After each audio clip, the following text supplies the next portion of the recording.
Oh wow, that was fast. We are live as we speak. Boom. Here we are. All right.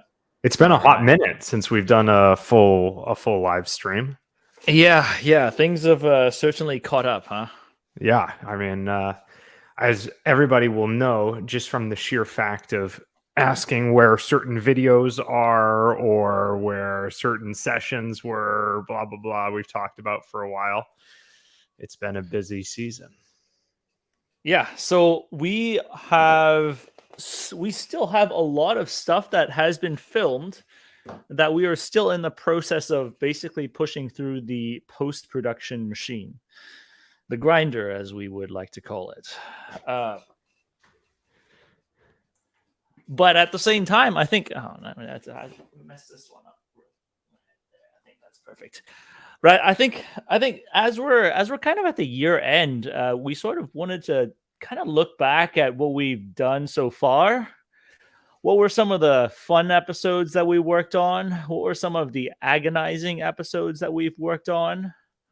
What we have that we haven't pushed out yet, but maybe some patrons know, but that's it. But then at the end of the day, as the title for this Q&A suggests, why do you miss? Why do we miss? Is it because we suck? I mean, in some cases, there are elements that would make you suck a lot more. And I'm more than happy to talk about it, which is, also explaining why we have some rifles in queue for a second run. Mm-hmm. But yeah, Absolutely. Did I get that? That question, it came from the Patreon group or the Utreon group from Link, and it was something that we answered like sort of passively in the Discord servers a while back, but it was something that we probably thought was worth exploring at a much greater level of detail, like really talking through the rationale, the rhyme and reason behind why on any given shot we might have a miss, specifically like on the practical accuracy course. And beyond just like the base concepts of like, well, you didn't put the rifle with the sights where you needed to, like, yeah, correct. Right. But really digging into like what causes misses, where we see the highest frequency of misses coming from when we're running the PA course or the Speedway course for that matter, and sort of where we generally attribute the difficulty in running those courses, like where we generally attribute the highest level of difficulty on those. I mean, I think for me at least, it's fair for me to I assess that the Speedway course is infinitely more difficult than the practical accuracy course. I mean, even though we know which target is coming up, even though we know that, right? And you would be able to extrapolate that in a real world defensive designated marksman would have an even more difficult role, because it's not just UKD, but it is also, you don't know where the next target will pop up. So outside of, we are still working in a somewhat vacuum environment, because we still have wind. We still have some of the temperatures, some of the environmentals that would affect us. But the factor of time, the pressure on the of time that pushes on you, amplifies some of those difficulties when it comes to some weapon systems. And I think some of the comm block weapons, as we're pushing more and more stuff out, we do have comm block stuff lined up. Have we? I don't think we've gone through the discussion on some of them yet, have we? But Not this. Yeah. No, not yet. I mean, are you comfortable with me kind of revealing a few Sure, comm go block for weapons it. that we've Go so for so it. we've got the AK the AK-74 Alpha, the Spetsnaz clone that Josh has, basically the Zenit code out, set SLR 104 FR. So you've got a factory Arsenal Circle 10 TDP built AK-74, AKS-74 with a full Zenit code kit on it. That one shot the Speedway course, and then we've got the VZ58 shooting it with the ACSS 3X Micro. And then the M76, the Yugo M76 with 8mm Mauser actually did shoot the course. And then finally, the PSL has shot the Speedway course already. Yes. Oh. And all of those have a varying degree of difficulty to them. That is very apparent when it comes to comm block weapons. But at the same time, when the Kalashnikov was developed, remember the primary mode of operation for the Kalashnikov is full auto. Mm-hmm. That is, your next selector's position is auto and then semi. And, that's a deliberate thing. So the type of point accuracy that some of the NATO rifles do deliver, that may not be the primary consideration for some of the comm block rifles. But I will say in the case of the M76 and the PSL, technically those are supposed to be used as DMRs and supposed to be used for point targets, but they suffer from their own little demons themselves. Yes.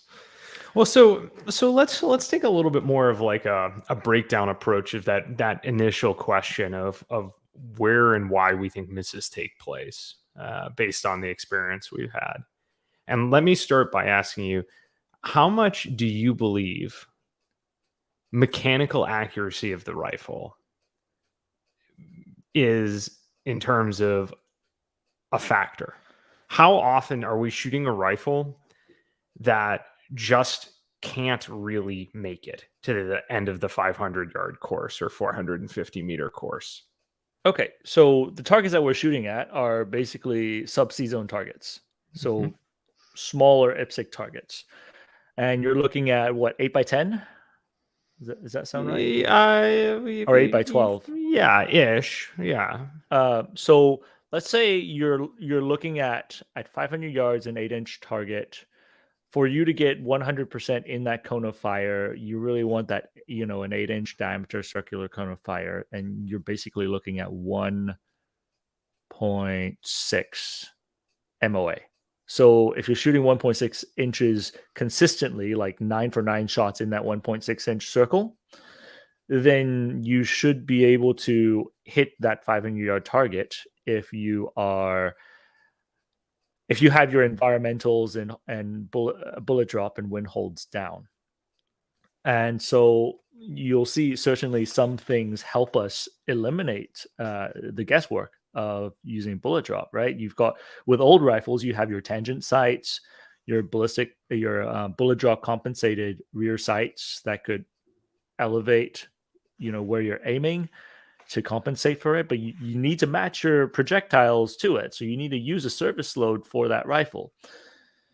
But when you're talking about pure mechanical accuracy, a lot of these rifles that we're shooting are 3 MOA rifles. So, but even a 3 MOA rifle, right, out at 500 is still hitting within like a 15-ish inch circle, right?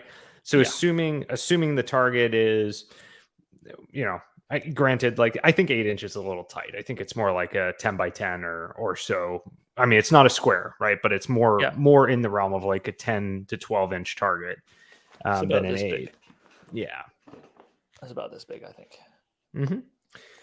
So assuming that that's the case, like what we know is that most of the rifles, most of the service rifles, generally are between 2 and 3 inch guns, generally speaking. Some lean closer to 3, some lean closer to maybe even a little under 2 potentially, but most of them are in that bucket.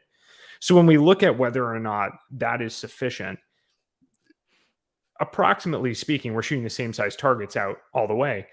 That usually gets us out to 400, maybe even 450 before we're even really having to worry about mechanical accuracy at all coming into play. And then, okay, maybe a little bit, 450, 500, it comes into play. But with the Express, like aside from an Express few setups, i.e.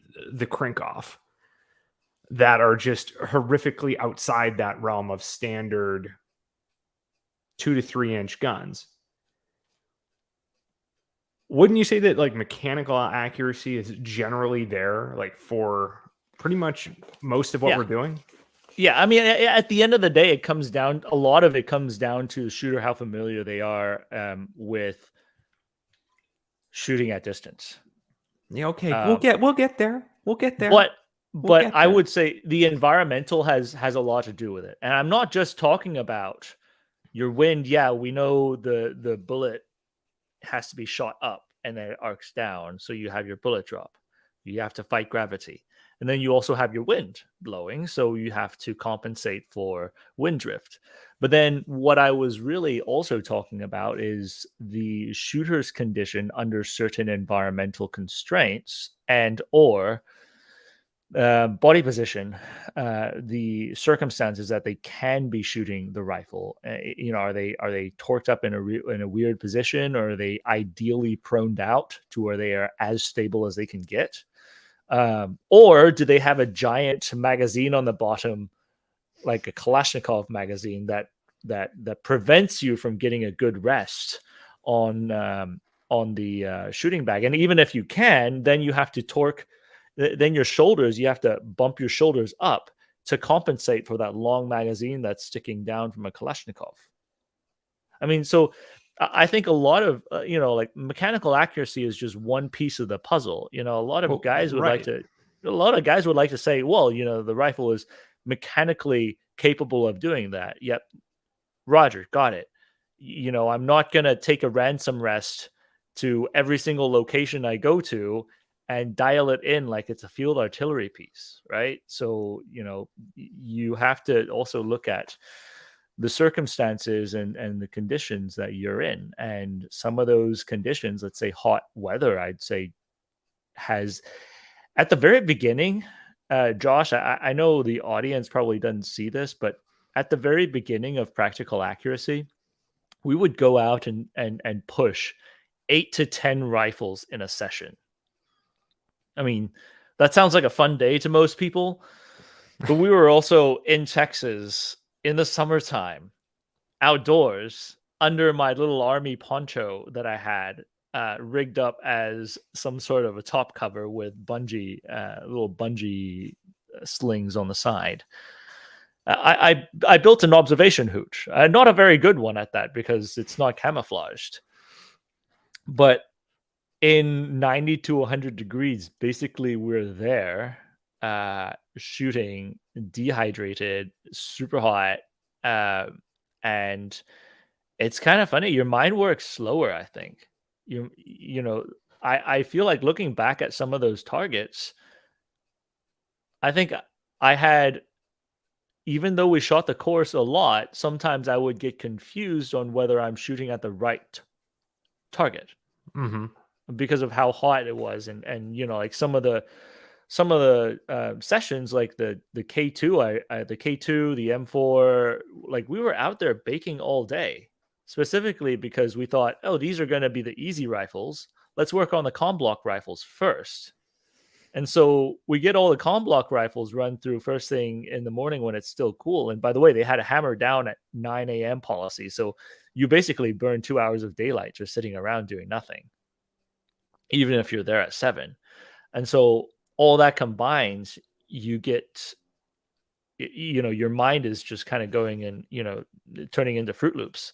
All right. So that brings up another potential reason, like for the missing, right? So basically we're both in agreement that mechanical accuracy probably not the root cause of missing targets unless there's like a very specific set of circumstances. So within the scope of the other sort of buckets of potential options, you've listed out a few. The shooter error is one that probably does cause misses from time to time. And we're not talking about where you misread the wind, for example. We're saying like where you make a concerted mistake on what the hold is, how you're squeezing the trigger, like yanking or janking on the shot, like not being clear about where you should be holding on a certain target or at a certain distance, things of that nature, just for whatever reason, you miss it up in your head. Right. Like I know that I've done that on some of the runs I've done. I remember specifically on the M16A4 with ACOG video that we did like way back when in the day, there was a shot at 500 where I knew the second I pressed the trigger before I even saw where the impact was, I was like, oh yeah, like I loosed that way too soon. And I wasn't ready for where it was going to go. So where do you think like shooter error stacks up into the list of potential mistakes? Probably maybe one every 4 or 5 runs where you'll be like, oh crap, yeah, like that was totally a bad shot on my part. So would there have been runs where shooter error has come into play? I think you were talking about the A4. The Martini Henry, I like absolutely shot at the wrong target because I was just, I mean, there was a lot going on through my mind, right? It's not it for the era. The Martini Henry was cutting edge, Josh, for the 1870s. But here's the funny thing, right? Now that we're used to shooting modern rifles, to fall back on something that we perceive as very rudimentary or just ancient, that turns into a complicated piece for us to work. Because I had to figure out, what the black powder was doing to the bore condition and how to combat that. Whether I was pushing too many cartridges down, and at the same time, with Rob explaining that one, the rifles were not designed for that type of point accuracy. So some of that requires us to relearn it. I mean, that's a knowledge base. So I guess that could also be swept into shooter error, is if you don't have the knowledge base.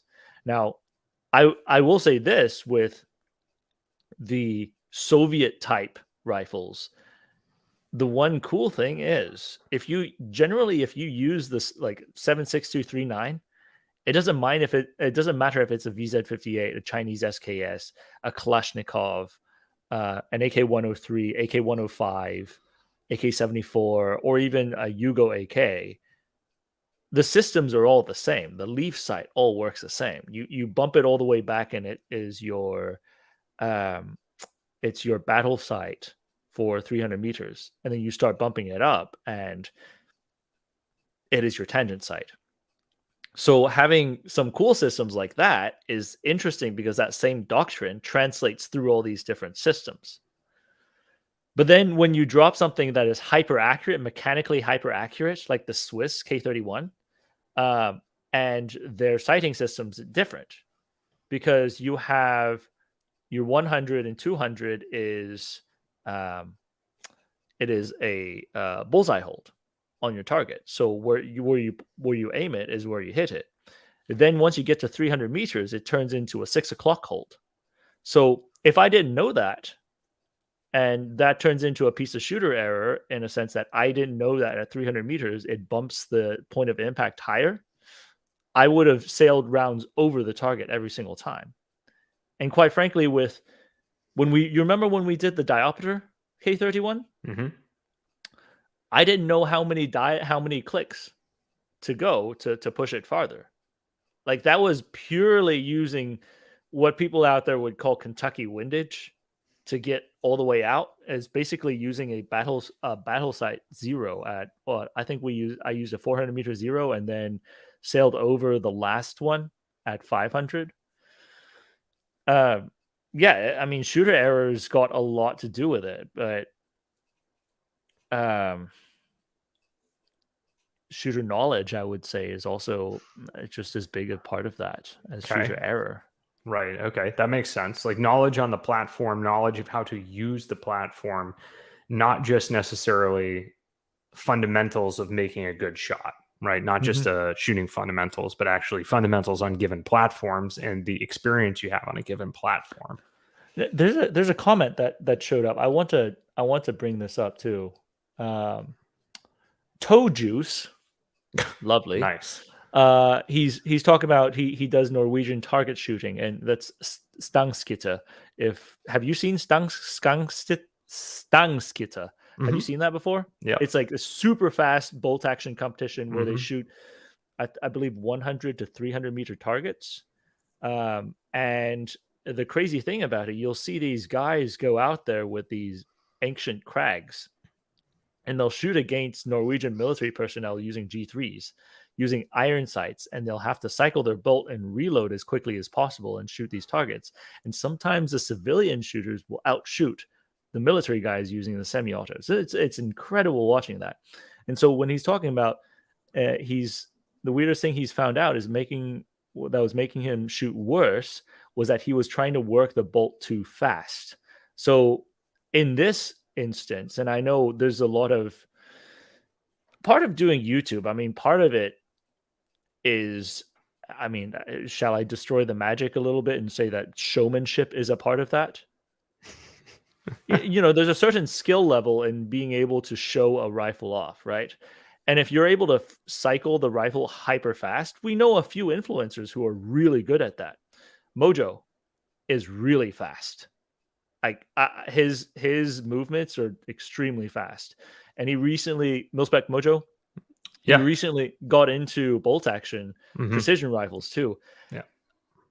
And he went from 0 to like some of the fastest, slickest, bolt throws I've seen out there. But if you're a shooter and you're getting into the bolt actions, and before you're focusing on how the rifle shoots and how the rifle works at distance, your singular focus is on the mechanical action of trying to make that cycle work. I mean, that could be something that throws you off, because then in your mind, you're not thinking about, how am I ballistically going to place this projectile on the range? You're already thinking about what about the next shot, rather than the shot you're trying to take. And so, yeah, the accuracy internationals I have are super slick, but I don't cycle them like they're Lee Enfields. Like, they can be done that way, but I don't anymore. As a default, I don't just try to slam all the bolts actions as fast as possible. Now, certain exceptions to it. Your Lee Enfield needs to be handled like that to work right. At least that's what I found. If you slowly pull the Lee Enfield bolt back, you have a potential of inducing like errors or rim jams or whatever. But I think I don't know, would that translate to short range shooting, that sometimes people are thinking too much about the movement rather than the actual marksmanship? Sure, there's twofold. Yeah, I think so. I think there's a way to describe that. So the idea of like trying to hammer the trigger too quickly could translate into where you short stroke the trigger. Basically, you don't let it reset all the way. And so when you press the trigger, you just get a dead gun, like nothing happens. And that's something that when you're trying to sort of press the edge on performance and overdo what you can physically do on the gun, your finger can short stroke. And I found that it's always better to shoot slightly slower on hammers by releasing a little bit further, even if I come off the trigger slightly before I re-engage and press. I remember when I first got into shooting, somebody was giving me a lot of crap actually online because I had a slow motion video of me like doing a hammer drill basically, or running a mag really fast. And my finger was coming off the trigger slightly as I was pressing the trigger. And they were saying something like, well, why you think you're so good, but you're losing contact with the trigger. And the idea is you maintain contact with the trigger because you have least wasted motion in the trigger press process. Okay. So you can be faster if you keep your finger directly on the trigger during reset. The problem with that is if you ever mess up and you don't release all the way, then you get a dead gun, and it basically makes the entire string like you've wasted so much more time than the fractional milliseconds that you're losing by just coming off slightly as you repress. So that's one example. The other example is probably overdriving. So the whole like being like looking like you're doing it really well when you snap between targets, it's really common, especially even for me when I haven't done it in a while and I snap between one target to another, I'll overdrive the gun way past where the stopping point on the target needs to be. So yeah, I mean, I think that there's definitely connections with similar processes that you're describing where like you get the idea of I'm trying to do things fast to be, because I know I'm meant to do certain things fast, but in hindsight, like it has a detrimental effect as if you just took your foot off and went about 10% less. Gives you a better actual overall result. I think from shooting pump shotguns, Yeah, it's a great example. Some guys when they try to ride the shotgun, so the way you do it, once it recoils, you ride the pump back and cycle it, and then when you go back on target, you push it back forward. But it's hard to say. Like you have to work with a shotgun in order to make that work. Like you have to work with a recoil in order to be able to slide the pump backwards all the way and then go back forward on target. And I mean that takes practice, but I've seen guys when they want to, basically they didn't have enough practice and they needed to perform in a match environment, and they just kept on short stroking the shotgun, the pump shotgun. And that just they end up doing so much worse than the guy who was deliberately just being a little bit slower. Right. Yeah. Just basically dialing it back and making sure that their movements are good. But then they're also focusing on the marksmanship, the core marksmanship aspect of shooting. All right. So that was an interesting, like, sort of pivot or like sidebar on the point of like shooter skill and both knowledge and skill with the platform and just general fundamentals. So obviously those could have massive impacts on how well a run goes, right? They could. Yeah. Whether or not that we're like routinely plagued by those on a practical accuracy run, I would say it's not particularly common for you. Like at least not now. Maybe when we first started, we were learning systems and we weren't as good and we weren't as experienced, right? To use this exact language. And we probably fell victim to that in certain instances. Another area where that's relevant is on spotting hits. Like obviously, like when we started, I had zero experience spotting at all. We were on like a bad glass trying to look through a cell phone camera, like to see impacts. And it was basically impossible to do that. And I think that within, at least effectively. So I think a lot of the times when we were doing that, you were reliant on being able to try to call the hits yourself. And I know you still do that, but you were trying to call the hits yourself whilst I was trying to film, basically. Now we've got a little bit of a different setup where we have like an actual spotting setup where we have the main camera, then we have a separate spotting equipment set up, and we're really like I'm trying to follow the trace of the round out to the target and give like accurate calls on exactly where it's going. How much is that, in your opinion, as the shooter listening to the calls, how much has that changed your ability to be effective, do you think, or at all, compared to if you think back to a couple years ago when we were doing it? I think to further bring this to a bigger picture, it's not just the spotting, but understanding that we are working together to figure out what the rifle's doing. Having the experience now working together on this is crucial with it, because back then I remember rifles that I think one of the rifles that I really want to reshoot, and we have it on the docket to reshoot, is a K2. Because I remember that one, it was hot. My mind wasn't thinking right. I don't particularly remember that we were actually working to figure out what the cone of fire was. I don't think we were using the ideal ammunition for it. It simply just was not a a good comprehensive observation on it because we weren't working as a team to identify if there were issues that we're facing. Fast forward recently, we shot the K1 recently. Absolutely banged the course for a single position sight. I mean, that was a showstopper, the K1. It makes zero sense that the K1 outshoots the K2 because on a flat 100-meter paper course, the K2 shoots better than the K1 for sure. It has better sights that are ballistically compensated as well. I think one crucial thing there is that you're also able to say to identify problems that's going on, in a sense that when I was shooting the K1, that there was that what you guys saw was a second go, but the first go, I mean, if we were to say like we did multiple goes, it wasn't really a multiple go.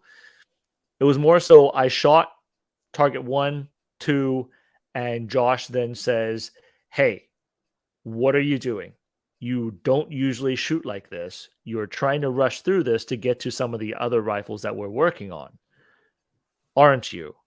And Josh absolutely called my BS. And I said, "You know what, Josh? Yes, you're right. I was just going off of this as a single position sight. I was not actually applying my full mental capacity to doing this."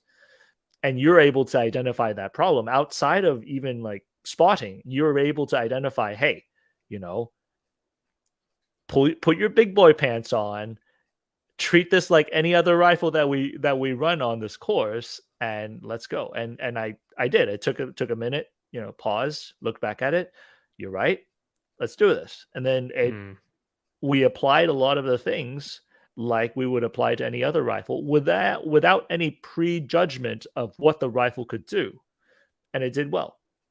So I think that, us being able to work together in that capacity has been huge, absolutely huge.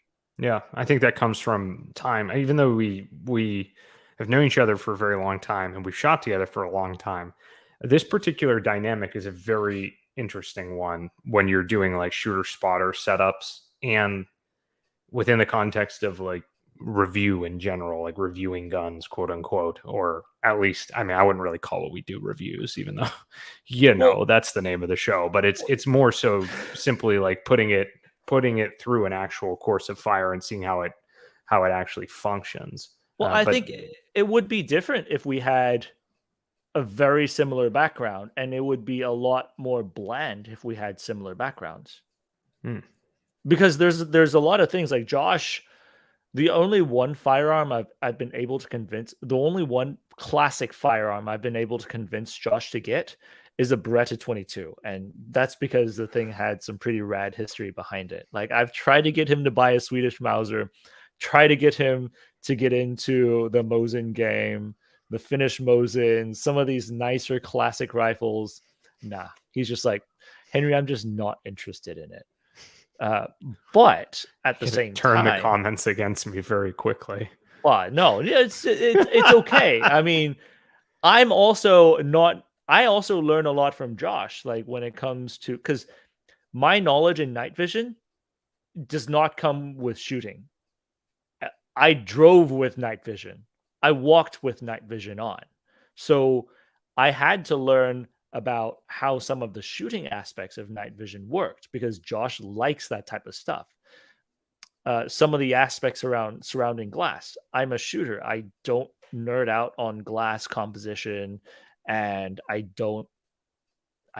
just, there's a lot of aspects that I just don't really look into when it comes to the peripheral accessories. And quite frankly, when it comes to it, using some of the attachments to aid in your shooting, it's not that I didn't believe in it. I was not as interested in it. But some of those techniques absolutely help. Absolutely help. I mean, it's training your body how to work the rifle and basically training the software in your body and how to do that. And if we came from a similar background, like if you were a 2007 like surge era GWAT veteran, from a similar era that I was in, I think we'd be stuck in telling the world that, quad rail gang, rise up. This is the best thing ever still. Let's, who cares about some of the latest and greatest in night vision technology, even though I have some night vision to show everyone later on that everyone will enjoy. I think at the end of the day, having the two aspects really complement each other, and it's not just like that mentality. Also, like coming down to short range training and learning how the short range stuff also applies into basically the fundamentals in transitioning between targets, how to use the best, how to make use of most of your equipment. Yeah. So why don't we do super chats real quick, and then we will continue on. All right. So it's Big Red Doggy recently acquired a Chiappa 1874 Sharps. Ooh, nice. In 4570. Big boy. With a vintage style 6X scope. Interested in doing an accuracy test? Absolutely. Now, Josh, I have always talked about wanting to see what the 4570 does in this aspect in two ways. One, in the traditional Sharps 1874, especially with the diopter sights, but also in the context of some of the modernized ones. If you put a scope on a modernized 4570, what exactly is the ballistics? So what I've heard is just absolutely terrible. But at the same time, those modernized ones are 18-inch barrels? Yeah. Whereas he's talking about a 34-inch barrel. Yeah. So you're getting a lot more burn onto the cartridge. Yep. I would imagine there's more stabilization as well. That would make sense, right? So, bottom line, yeah, I'm interested, but at the same time, I kind of want one, because what I've heard was that when you compare it to the Martini Henry, which is also a 45 caliber, 85 grain charged. I don't know 4570. I think 4570 is more like 100. Oh, 70 grain charge.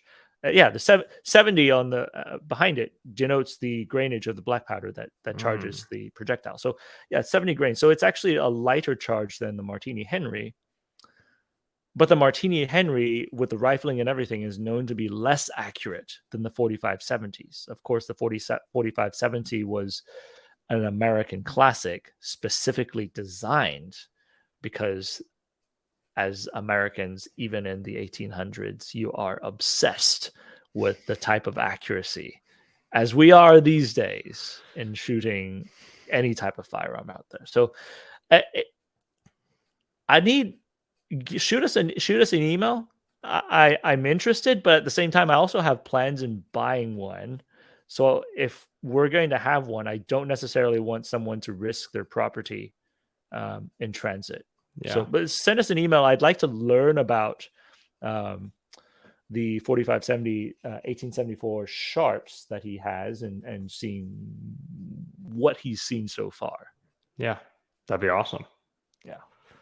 All right. So pivoting back to why we miss, we've talked about, I think, a few really good core, and just like that, he's gone and he's back.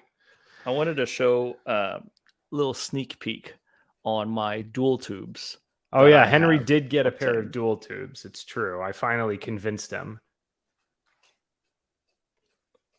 It is the newest of Soviet technologies, mounted onto a skateboard helmet.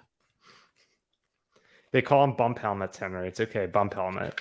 It's a skateboard helmet. I don't care what you say. With your non-oscillating, non-pivoting, non-moving 1980s tech.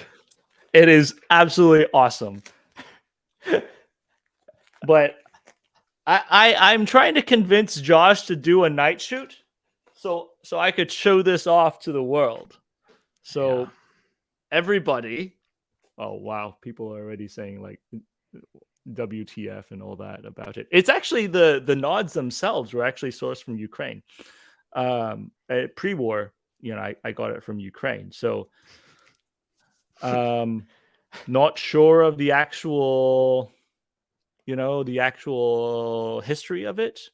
But basically they rigged the set of Soviet PNV-57 Echoes to run on 9-volt batteries. I'm guessing they used it as observation, which is fine because as long as you have an infrared detecting technology, if the other side does use infrared floods or lasers, you absolutely can see them. So that is already a leg up from using your naked eye.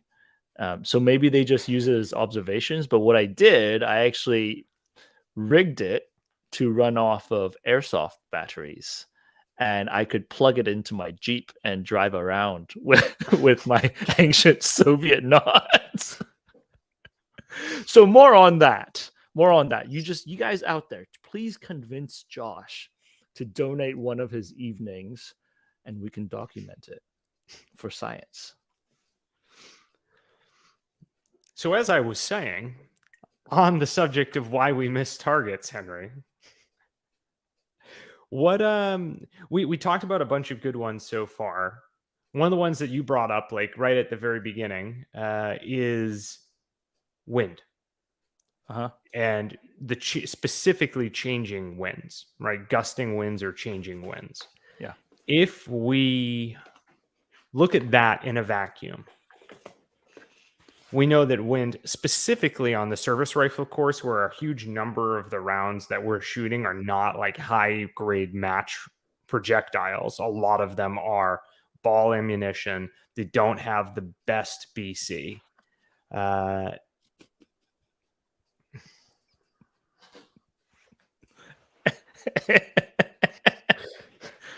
They don't have the best BC. What's your take on it? I mean, the winds here in Texas, and it's probably anywhere to be honest, but we can go anywhere from 5 mile an hour to 15, or from 10 to 20, or from 15 to 25 on a given day, and it could be within the span of a couple seconds between shots that you have a massive shift in your wind. I know that impacts us quite a bit on the range. I know that there's quite a bit of effect that can have in the realm of multiple targets of deviation along a horizontal plane.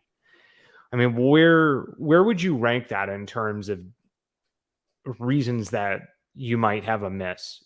For me, I think that's right at the top. I think gauging and judging wind and the like oscillation or changes in wind pattern is extremely important, and also very hard to do when you're shooting those ball projectiles. Yeah, I think so. There's two factors that typically you would use to mitigate. Well, not really two. There's two big factors that you would typically use to mitigate some of the wind. One is selecting a caliber that tends to ride the wind better, and by that we were thinking either the bullet shape accommodates it better, the cartridge runs faster in velocity, so it gets less. It's in the air for less time, and it gets affected by the wind less. Or I mean, the mechanical accuracy is also another thing. So if you're taking all these into consideration, some of the most challenging cartridges to shoot during high winds, oscillating winds, opposing winds, on the shorter service course is probably the 7.6239. So then, similar to that, but not entirely similar to that, when you step it out at distance, your 308 does suffer more than some of the other cartridges, but not. I think it's a little bit overblown, because you get a lot of guys who only shoot 200 meters out there and saying that 308 is a horrible cartridge in the wind. I mean, the wind drift and bullet drop is not bad at 5, 6, even 700, let's say, with ball ammunition. It's just not. Like at 800, you'll see ball ammunition suffer. But if you switch over to 175s, M118 LR type loads, you're able to mitigate that issue and push it to 1100, no problem. The other side that helps you with wind is probably your sighting solution. So with iron sights, having a square front post to help you judge on how far you're holding off as you push out.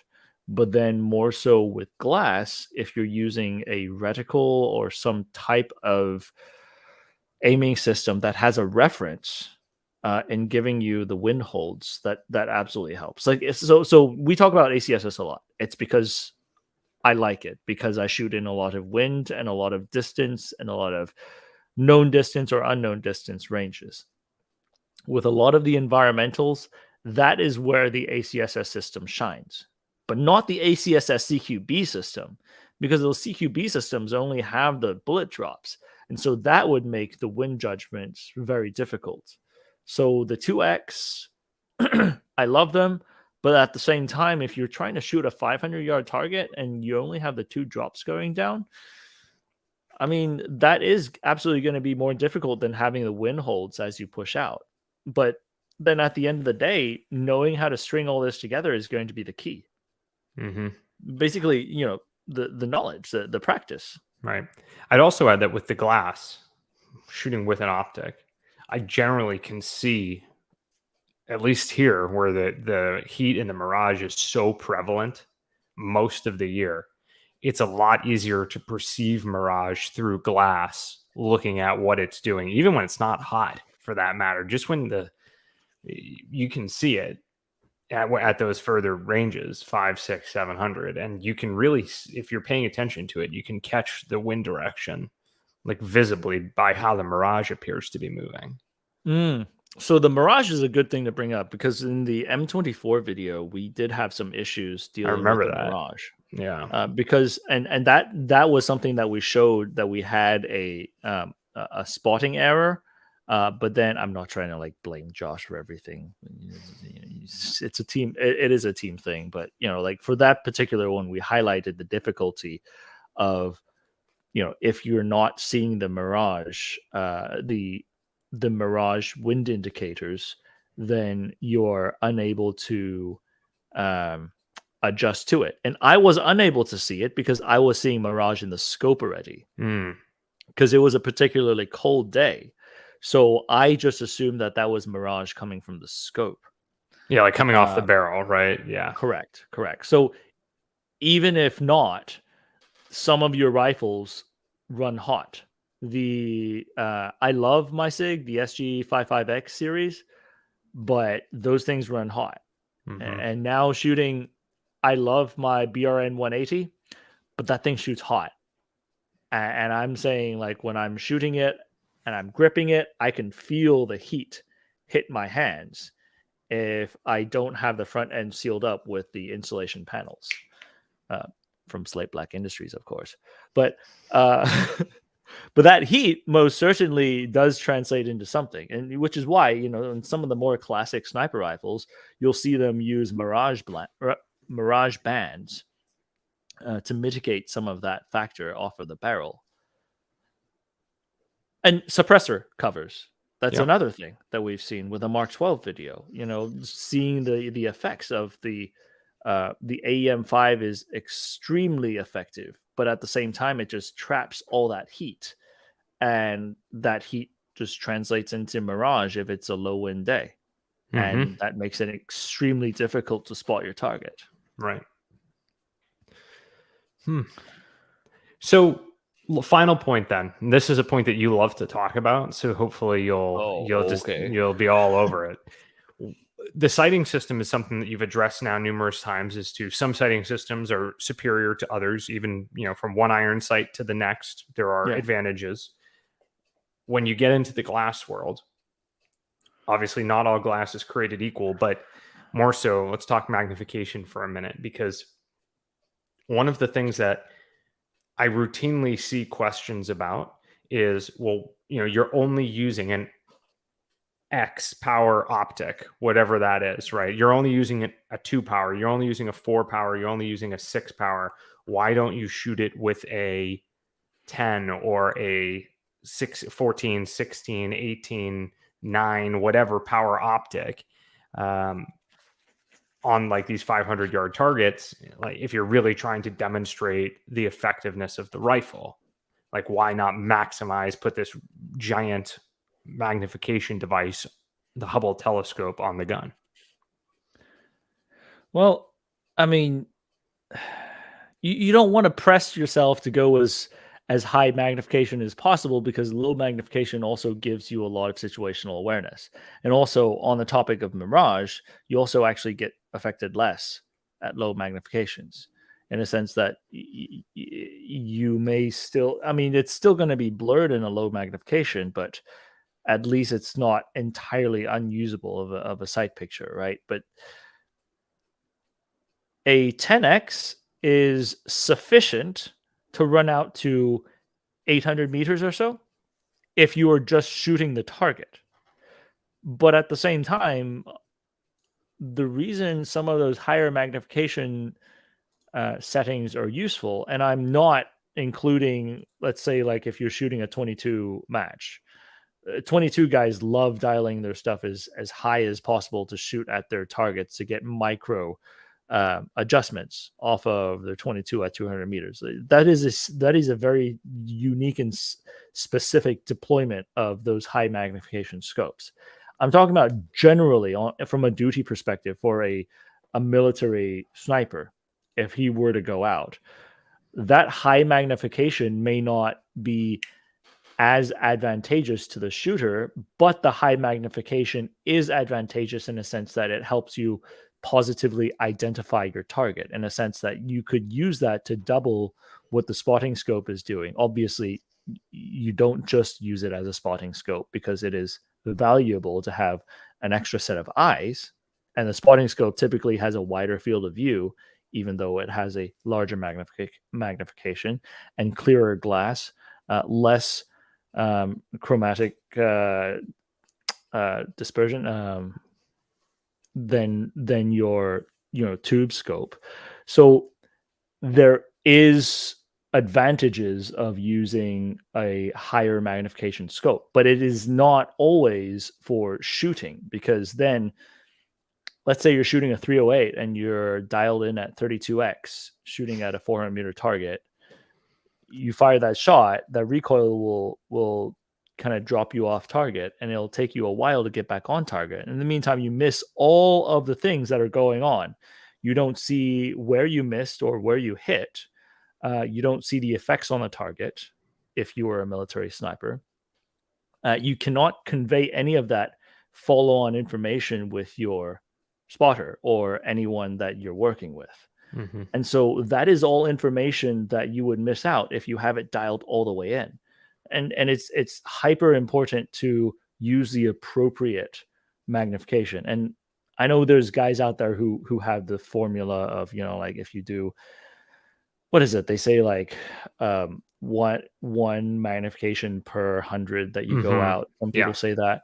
I mean, yeah, there's those are good reference points, but when it comes to it, it really has to draw back and depend on what caliber are you shooting, what engagement distance are you looking at, what are you trying to do with this, how much information are you trying to feed into yourself afterwards.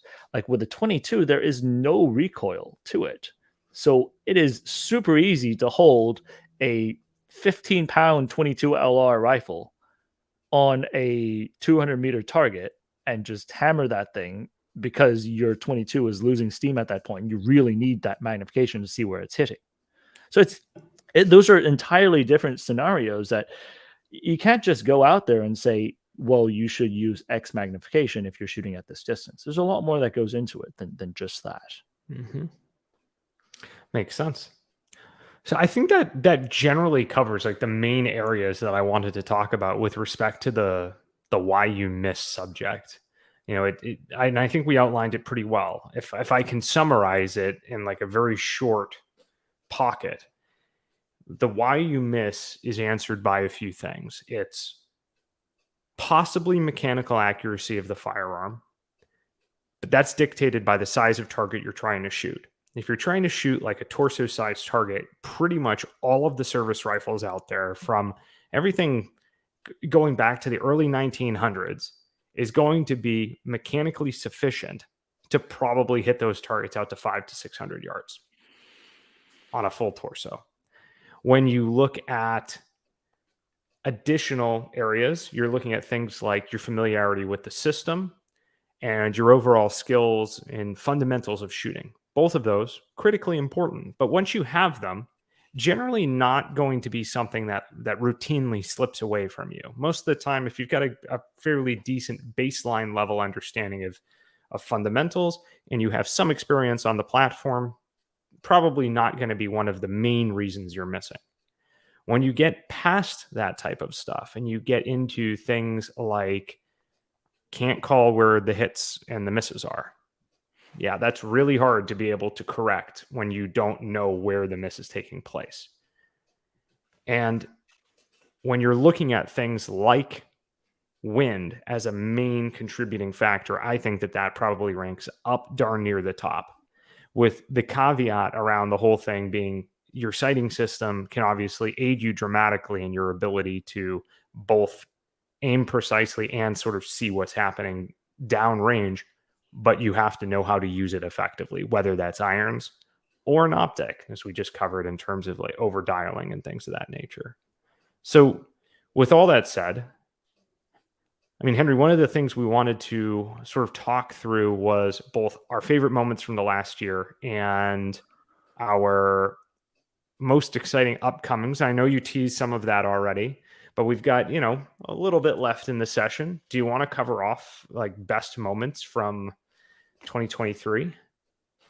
Some of or 2022 rather. Man, I am way ahead of myself. So I think some of my favorite, or a few of my favorite rifles or videos that we worked with would be the ones that involve us learning about the doctrinal use of the firearm. It's one thing just looking at the features, but really reaching back and figuring out, why did they employ these things? So I'm going to give a shout out to Ian over at Forgotten Weapons for loaning us his FRF2. To me, that was a very fun rifle to shoot. I really enjoyed shooting it. And honestly, learning about the French employment and the French doctrine and sniper and their use of snipers. I would say another video that we experimented with, but I know if we do any more, and I would like to do more, is going to take a lot of time, would be the Royal Hong Kong Police episode. Specifically, I think it's that takes it further, right? Because you're not just focusing on the firearm and some of the things that develop into the features of the firearm. You're focusing on the organization that's using the firearm, and how the firearms were used, why they were used, and historically, seeing the lineage draw out of an organization and the firearms that they used. That was an interesting thing to me. I mean, obviously, being from Hong Kong, growing up around the Royal Hong Kong Police, yeah, there's more than a fair bit of nostalgia as I work through that particular episode. But I mean, I've been trying to lay the groundwork for some more of that, but it takes time to get a lot of those pieces together. I mean, Josh, it took me a while to really put the Royal Hong Kong Police arsenal together. And so, yeah, never mind do the research and actually do the filming and the production of the content, but like just to curate the required elements. Yeah. So I do have plans for more of that. If I were to really let any of it out, like what ideas I have, maybe I'm trying to read German manuals. The Deutschland. Yeah. So we've got some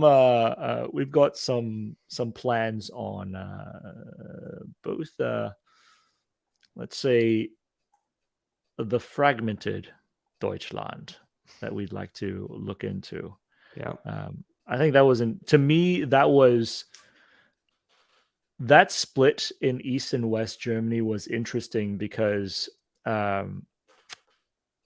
the history of Germany is interesting to begin with, because Germany is not a country until very recent days.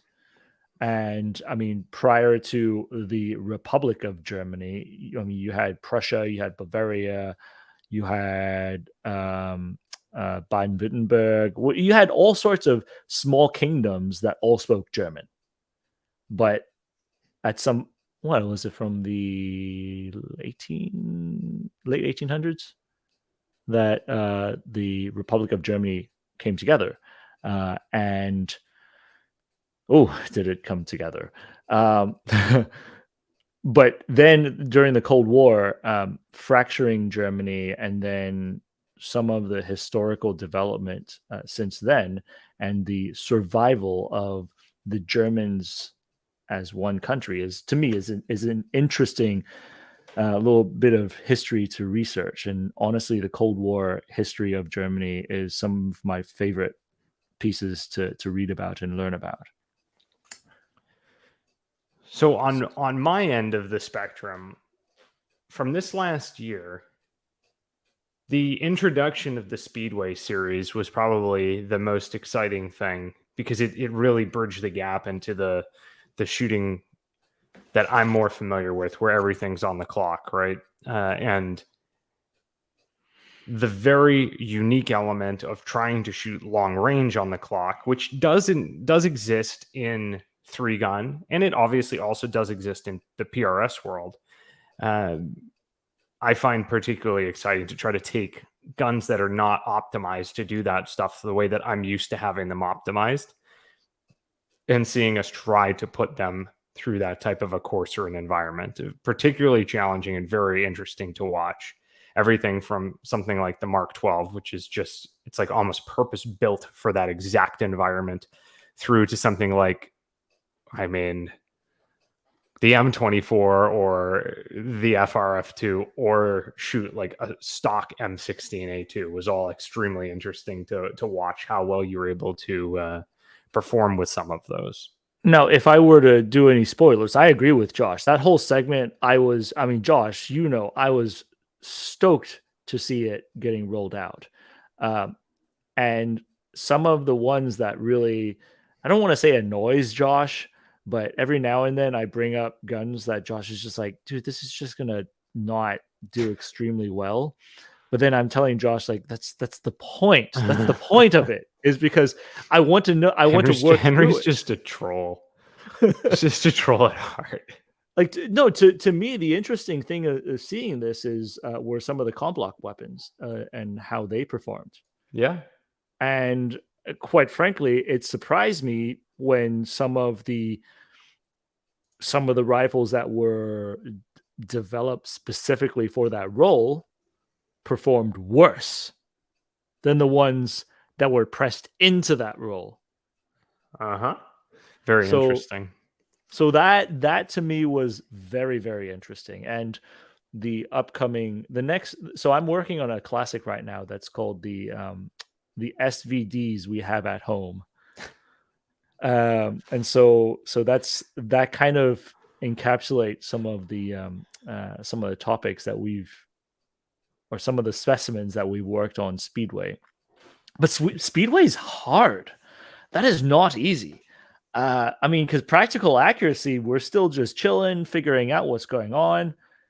No, you're on your own on Speedway, and you have to make it. I mean, it's what you're used to in the competition sphere. It's interesting. It makes it very different within the confines of shooting at distance when you apply that time constraint to it. Couple super chats in. Let me see. All right. My kind of guy. Thank you, Dom. He's contributing to the 7.7 Arasaka Fund. I actually recently bought a second Type 99. It's sort of a rescue Type 99. But I'd like to see if we could slip an Arasaka onto more, more screen time at some point. But of course, man, I got like a million different screenshots of the Arasaka video that we made. Yes, I mean, to be honest, that was the best part about that entire episode. The intro was pretty banging. Oh man, that trap techno, yeah, it was pretty slamming. Gas. Thanks, Dom. So yep, we'll be in touch as far as the sharps go. Let's see. There was one comment up there that we missed, but she's since written back again on a different topic. But Angel of Verdun, she also mentioned something up top, that a bad zero is something that could affect whether you're hit or not. And so earlier on in our time doing practical accuracy, I would just bring rifles out to the range and we would like see if it could get on target.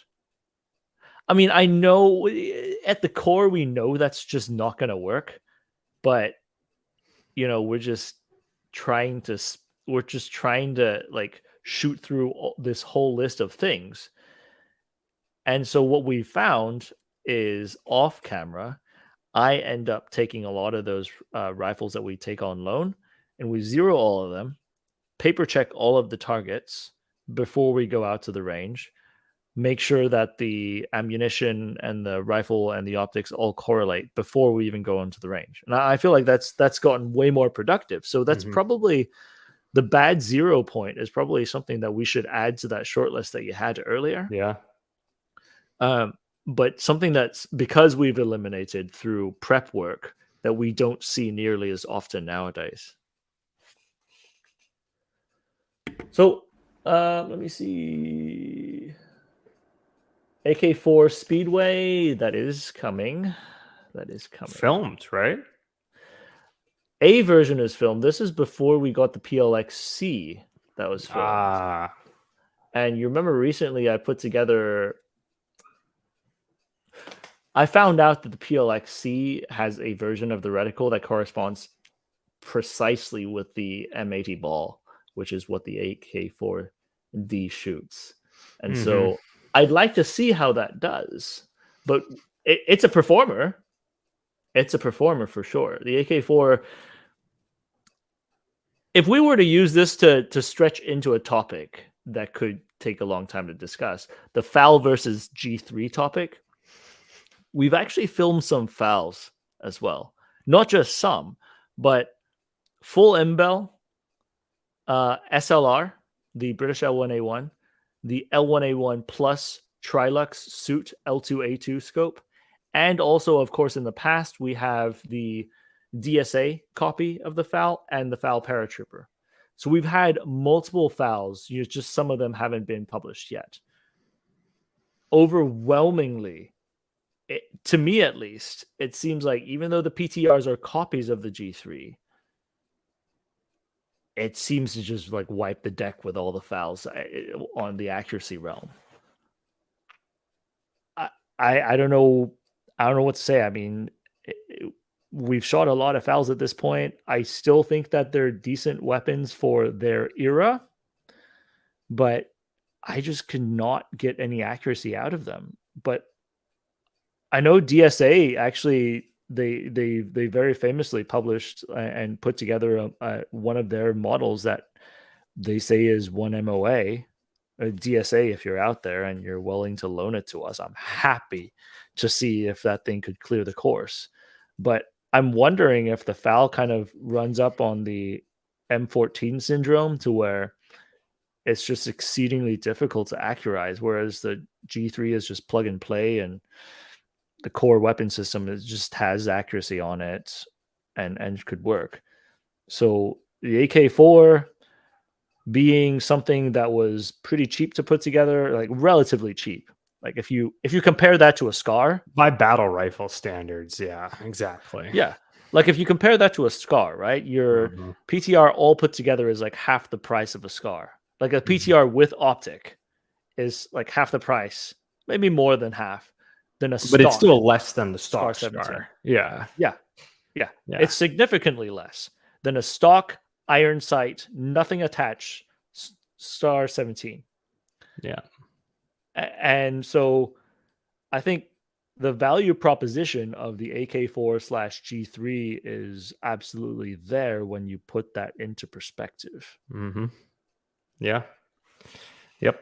Let's see. You know what was interesting is oh, look at these comments. I'm telling you, like, the foul, the foul comments.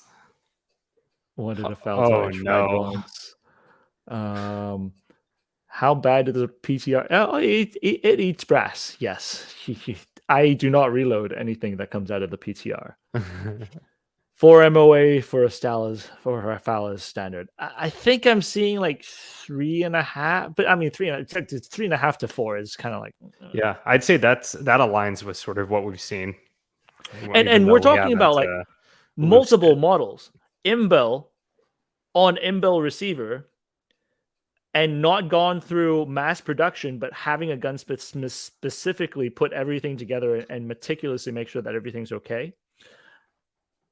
SLR using the original SLR barrel, and the para using the original para barrel. Like all of these are original barrels to it.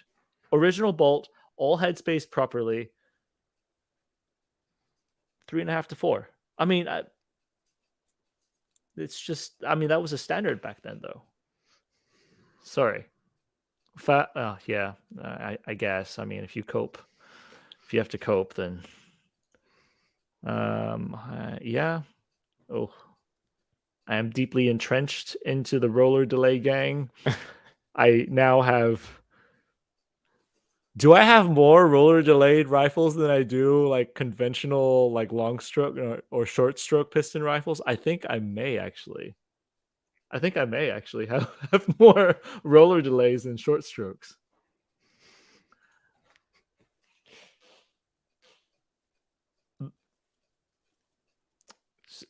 Keep this one in mind, because I think Instagram boys have seen the Instagram boys know. Yeah.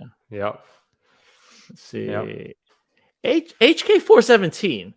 I've thought about a 417. I mean, but it's sort of like the SCAR at least has more aftermarket support, I feel like. I feel like the SCAR has more aftermarket support. The HK 417, I mean, absolutely. I'm not saying it's a bad rifle per se, but it very much is like it lives its own universe more so than the SCAR, from like using the magazines. I think they changed to using M-locks. They don't use the reverse key mod. The HK has the reverse key mod type of attachments back then. I think they call it like HK mod. I don't have any experience on a 417. The CSAS came out after I left. I don't know. Why not just get a 417, Josh? I don't know. I'm a SCAR boy. Yeah.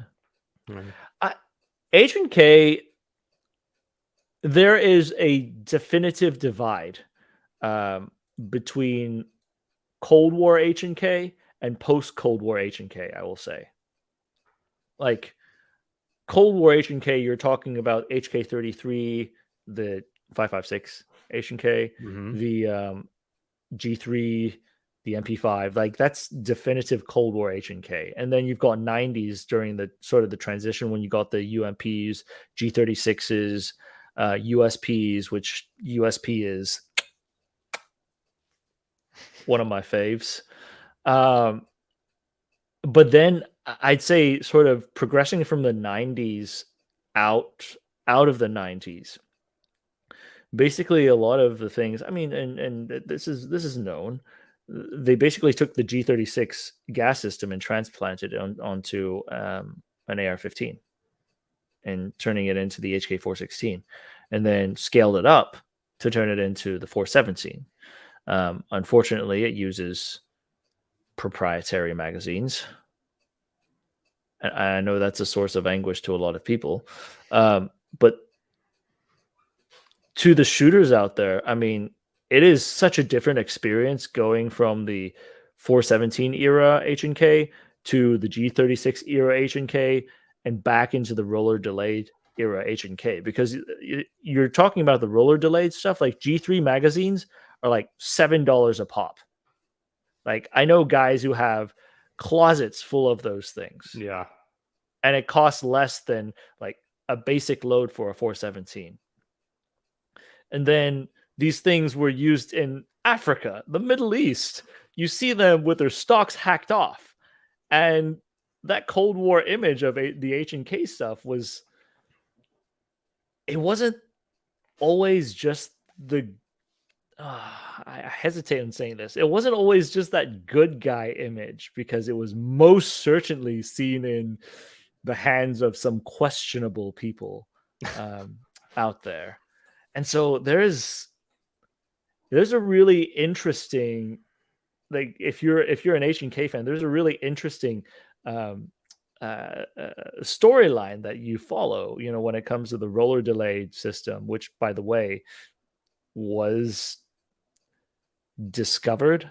I'm not just going to say it was designed, discovered by the a lot of engineers that ended up in Spain and Argentina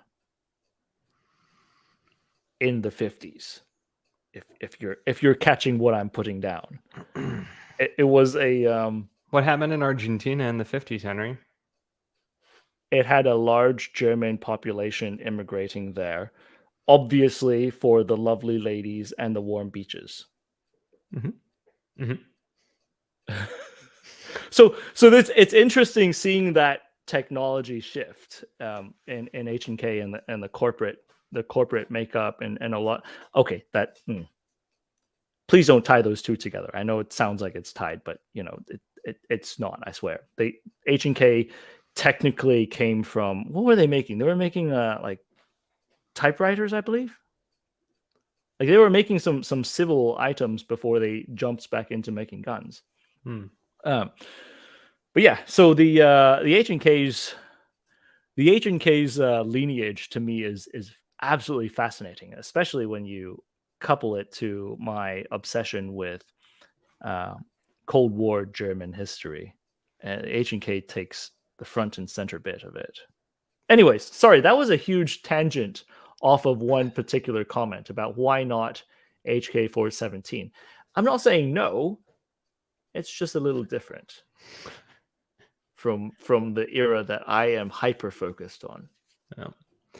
All right, so we are running up on time here, Henry. Any final thoughts for the followers who have been kind enough to tune in for this evening?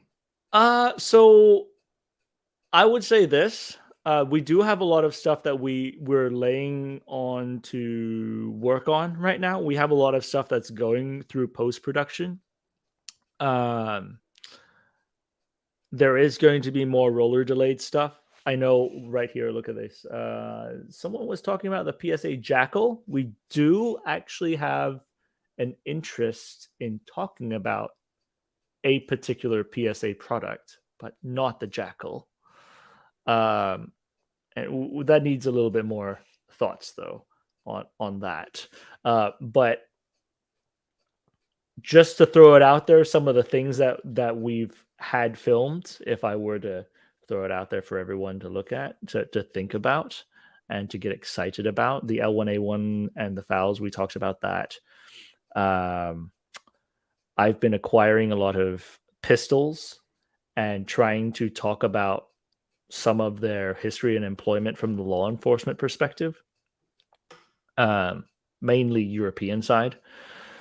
The PSL is coming up at heavy request from the internet, but I don't think they are going to be exactly thrilled at seeing some of the reviews that we're putting down. And I've owned 3 PSLs, which this third one I reluctantly bought myself specifically because we had so many requests on reviewing a PSL. But I still did. I gave it a good go at the course. But that is coming. Let's see, AK-12. We do have. I feel like the AK-12. I feel bad for the AK-12 is what I feel. I had a lot of high hopes for the AK-12 as someone who appreciates the Kalashnikov design and mentality behind it. It just wasn't there for the AK-12. So we do have some more AK-12 stuff that we have filmed. Let me see. I mean, what else do we have on here? We are surprisingly lacking on some SIG stuff, like new SIG. We have some old SIG, a lot of old SIG, but we are surprisingly lacking on the new SIG. I mean, partially I've kind of withdrawn back a little bit on the new SIG to want to see how it actually does in the rollout. Yeah. I mean, my gut feeling on this is that I don't necessarily know if this is a really good solution as a general rollout. But I mean, I'm always hesitant on looking at a mass caliber change. I like the 5.7 stuff. I like the P90, but at the same time, I knew that any type of comment saying that the military should adopt the 5.7 or whatever, when you mass adopt a cartridge along that scale, it takes a lot of resources to get rid of what you have on the old stock, but then also implement what you have coming up. So I'm hesitant in saying, what exactly would happen with the XM5 program, the XM5 project. I'm kind of curious if that juice that they were trying to go for is worth the squeeze.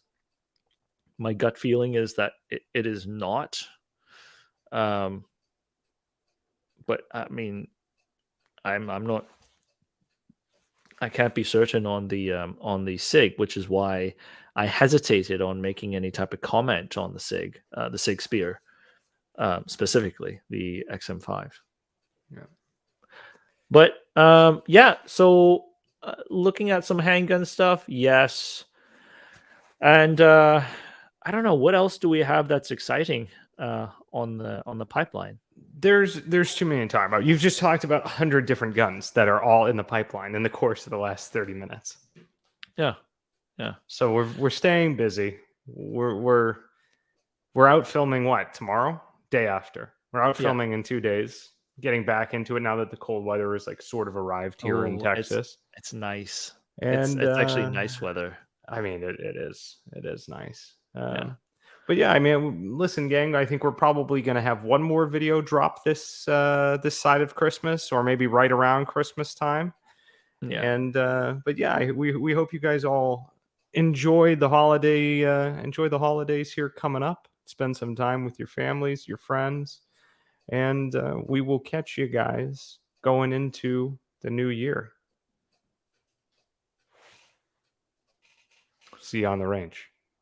Okay, I need to put that end screen up because I obviously did not have it pulled up. But now we will see you on the range. Bye-bye. 716, this is 096, 4 Vic, 8 packs, red con 1, green to green. How copy, over? 096, this is